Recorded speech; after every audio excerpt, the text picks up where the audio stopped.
Have you ever noticed how quickly anger can rise up, almost like a spark catching dry grass? One little comment, one careless driver, one interruption, and suddenly it feels like your whole body is taken over by fire. At our age, when we've seen so much of life already, it can feel frustrating that emotions like anger still sneak up on us. You'd think with all this wisdom and experience under our belts, we'd be immune. But the truth is, no matter how old we get, the triggers are still there.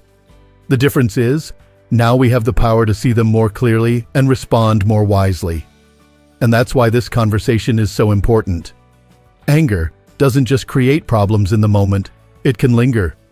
It can strain relationships, weigh on our hearts, and even affect our health. Stress and high blood pressure, sleepless nights, regrets over words we can't take back. These are the hidden costs of letting anger run wild. But the good news is, anger doesn't have to control us. We can take back the wheel, no matter our age, and live with more peace, more dignity, and more joy. So today, let's explore 8 principles that can help us master our anger and turn it from a destructive force into an opportunity for growth. These aren't complicated tricks or unrealistic expectations. They're timeless lessons drawn from wisdom that's been around for centuries, combined with practical steps we can use in daily life. Think of them as gentle tools, ways to keep your balance even when the world around you feels unsteady. Now, let's start with something simple but incredibly powerful: the ability to pause. When someone pushes your buttons, your body reacts before you even know what's happening. The heart races, your chest tightens, maybe your hands even start to shake. That's the body gearing up for battle. But the truth is, most situations don't deserve a battle. What they deserve is a breath, a single pause. Think about how many regrets could be avoided if we just gave ourselves 5 seconds before responding. Instead of snapping back at your adult child when they seem dismissive, what if you took one slow breath and thought, "Do I really want to add fuel to this fire?" That pause is your superpower. It may feel small, but it's the moment where choice lives. You can choose to escalate, or you can choose to rise above. You can choose to hold your tongue, let the silence do the talking, and keep your dignity intact. People often think strength is about pushing back, raising your voice, or proving a point. But true strength is quiet. It's the man or woman who can sit calmly while others lose their cool, who refuses to let the anger of the moment define their response. Once you've practiced the art of pausing, it becomes easier to see anger for what it really is: a habit. For many of us, anger has been with us for decades. Maybe it started young, as a way of defending ourselves. Maybe it was learned from parents who didn't know a better way. And like any habit, anger can feel automatic, like we don't even have a choice. But here's the truth: you do. Habits are powerful, yes, but they aren't destiny. They're grooves in the mind, and grooves can be changed.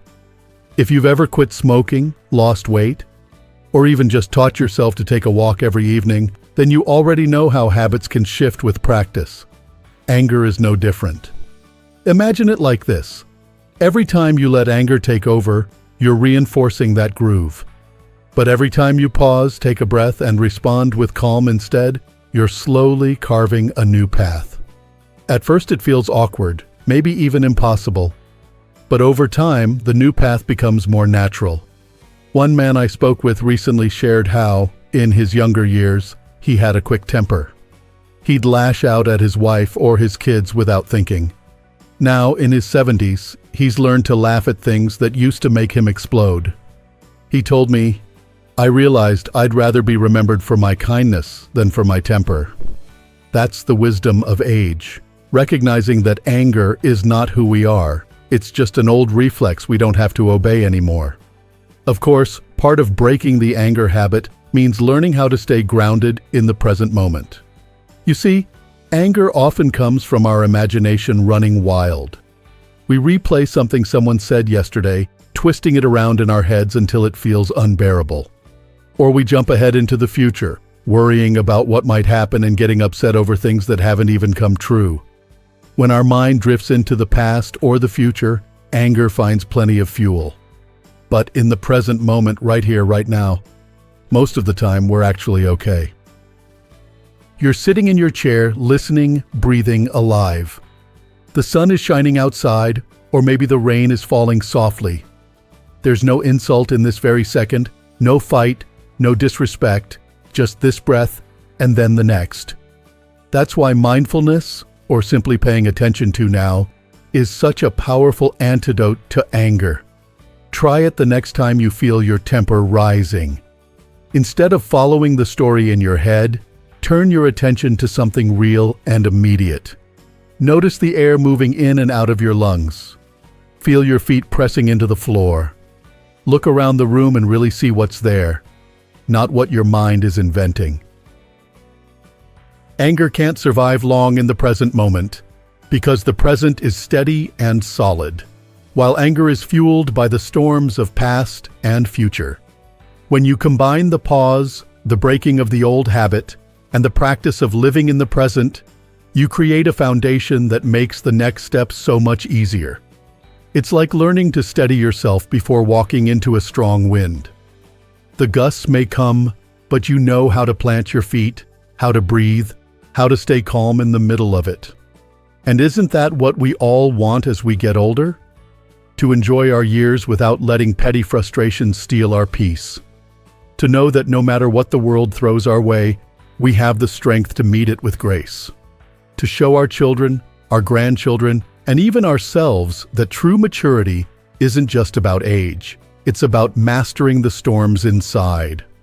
Once you've discovered the strength of pausing, breaking the old habit, and living more fully in the present, something remarkable begins to happen. You start to realize that anger isn't really about what other people are doing at all. It's about the way we choose to respond. And that leads us to another powerful truth. You can't control other people, but you can always control yourself. Think about how often anger comes from wishing someone else would behave differently. Maybe you're frustrated because your grown children don't call as much as you'd like, or a neighbor is noisy, a friend is unreliable, or a stranger is downright rude. The instinct is to demand they change, to push them into being the version of themselves you want. But if we've learned anything in 60 or 70 years of living, it's this. People rarely change just because we want them to. So instead of fighting that uphill battle, why not turn your attention inward? What if, instead of trying to make someone else less annoying, you focused on strengthening your patience? Instead of wasting energy on forcing an outcome, you guarded your peace of mind like it was your most valuable possession. Because it is. No one can take away your calm unless you hand it over. And every time you stay calm in the face of provocation, you reclaim that power. There's a story I love about an elderly man waiting in line at the post office. The line was long, the clerk was slow, and people were sighing and grumbling all around him. Finally, someone snapped at the clerk, raising their voice and demanding faster service. The old man simply smiled and said, "I've waited in lines for 80 years. Another 10 minutes won't hurt me." That is mastery. He wasn't letting the situation or the behavior of others decide his mood. He chose peace, and in doing so, he became the calmest person in the room. Now, choosing calm also means learning how to let go of things that don't serve us. Sometimes anger clings to us like heavy baggage we've carried for years. We replay old arguments, resentments from the past, disappointments that never quite healed. But carrying that weight doesn't punish the people who hurt us. It only punishes us. It drags us down, makes our steps heavier, and robs us of the joy that's still available in this moment. Picture yourself carrying a backpack filled with stones. Each stone is a grudge, a hurt, an unresolved anger. How far could you walk before the load became unbearable? Now imagine setting that backpack down. The relief, the lightness, the freedom. That's what it feels like to let go. You don't have to forget what happened, but you don't need to carry the weight of it anymore. Forgiveness, in this sense, isn't a gift to others. It's a gift you give yourself. I once knew a woman in her late 60s who had carried anger toward her sister for decades over something that happened in their 20s. Every holiday was strained, every family gathering tense. Finally, she realized she was tired of living that way. She reached out, not to reopen the wound, but to say, "I don't want to carry this anymore." She told me afterward. It was like someone had unlocked a cage I'd been sitting in all these years. Letting go doesn't erase the past, but it frees your present. And along with letting go comes another crucial principle: releasing resentment before it ages you. Because anger isn't just emotional, it's physical. It sits in the body like acid, corroding slowly over time. Medical studies have shown that constant resentment and stress can increase blood pressure, harm the heart, and weaken the immune system. In other words, anger doesn't just make us unhappy, it can make us unwell. But here's the beauty of it. When you release that resentment, your body feels it too. Your shoulders loosen, your breathing deepens, your sleep improves. You make space for joy, for laughter, for those small daily pleasures that are so easy to overlook when you're consumed with anger. A gentleman I once spoke to put it this way: "The day I stopped being mad at my brother, my coffee started tasting better." It sounds simple, but there's truth in it. When you let go of bitterness, even ordinary moments feel sweeter. Life regains its flavor. Of course, anger has a tricky way of sneaking back in, especially in the form of conflict. Disagreements with family, arguments with friends, even the casual rudeness of strangers, these can all stir up that old familiar fire. But what if you stopped seeing conflict as a problem and started seeing it as a chance to practice mastery? Imagine a sailor on the ocean. Calm seas don't teach him much, but storms do. In the same way, conflict can be your training ground. Every argument is an opportunity to strengthen your patience, your self-control, your ability to rise above. Instead of thinking, "Why is this happening to me?" try thinking, "Here's my chance to practice." That shift changes everything. The next time someone speaks harshly, picture yourself as a mountain. Solid, steady, unmoved by the winds around you. Or think of yourself as a tree with deep roots. The storm may blow, but you remain standing, strong and unshaken. This doesn't mean you let people walk over you. It means you protect your peace while dealing with them wisely. You respond firmly if needed, but without letting anger steal your balance. Conflict will always be part of life. Even in our later years, we can't avoid it entirely. But how we respond, that's always in our hands. And when we treat conflict as a teacher rather than an enemy, it stops being something that drains us and starts being something that strengthens us.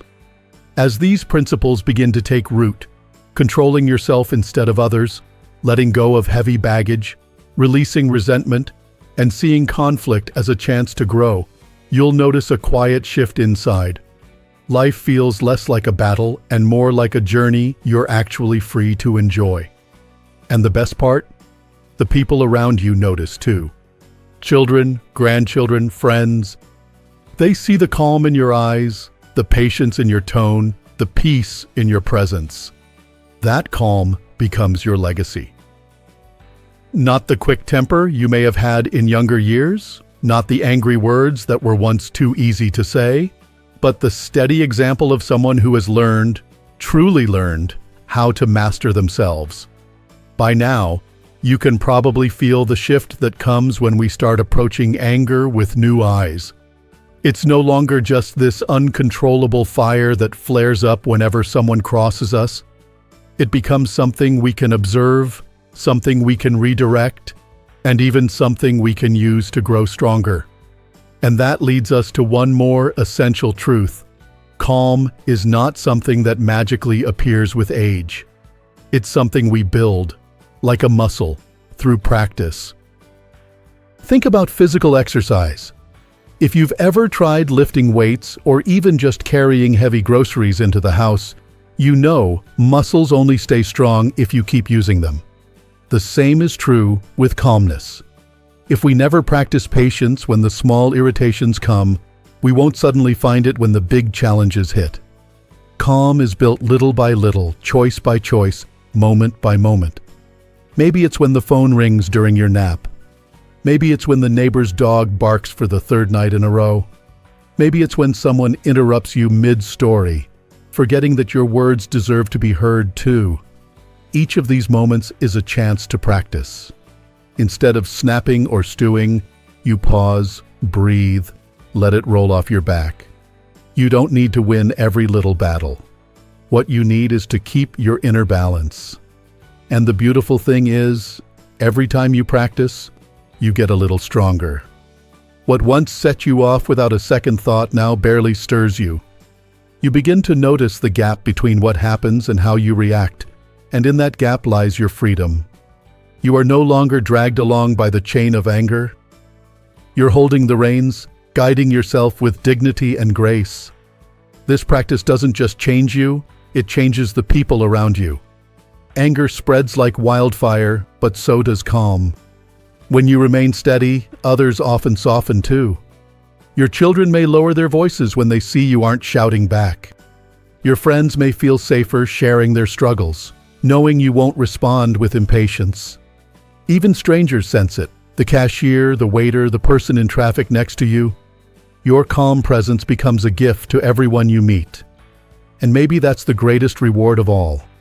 As we grow older, we think more and more about the legacy we're leaving behind.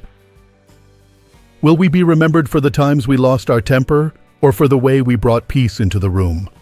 Will our children recall us as always on edge, or as the steady hand they could count on? When you choose calm over anger, you're writing the story of your life in a way that inspires others. Of course, there will always be moments that test us. No one gets this perfect, and we don't have to. What matters is that we keep practicing, keep choosing, keep building that inner strength. Because the more we do, the more we reclaim our time, our health, and our joy. Let's pause here and gather the wisdom together. First, we learned the power of pausing, that tiny space where choice lives. Then we realized anger is a habit, not a destiny, and habits can be changed. We found the strength of living in the present, of controlling ourselves instead of others, of letting go of burdens that no longer serve us. We discovered the freedom that comes from releasing resentment, the hidden gift inside conflict when we treat it as practice. And finally, the way calm grows, like a muscle we strengthen daily. These aren't just ideas to think about, they're practices to live by. Every conversation, every challenge, every little irritation is a chance to try again. And the more we try, the easier it becomes. So as you go about your days, whether you're spending time with family, talking with neighbors, or simply enjoying a quiet morning coffee, remember this: you hold the power. Not the people who offend you, not the circumstances that frustrate you, not even the mistakes of the past. The power belongs to you in the way you choose to respond. You've earned your years. You've walked through storms and sunshine, seen changes no one else could fully understand. You've carried burdens and celebrated victories. At this stage of life, you deserve peace. You deserve joy. You deserve the freedom that comes from no longer being a prisoner to anger. And when you choose that freedom, you inspire others to do the same. Your calm voice, your steady presence, your gentle smile, they remind people that there is another way to live. That even in a noisy, impatient world, peace is possible. That even after 60, 70, 80 years, growth is still possible. So let this be your legacy, not one of anger, but of wisdom. Not of bitterness, but of love. Not of regret, but of peace. If these words have spoken to you today, I'd love to hear your thoughts. Share your own experiences with anger, your victories, your struggles, your hopes, down in the comments. Your story might just be the encouragement someone else needs to hear. And if you found value here, don't forget to like this video and subscribe to our channel, Strong Elderly Life. Together, we're building a community where wisdom is honored, where struggles are faced with courage, and where every year of life is celebrated as a gift.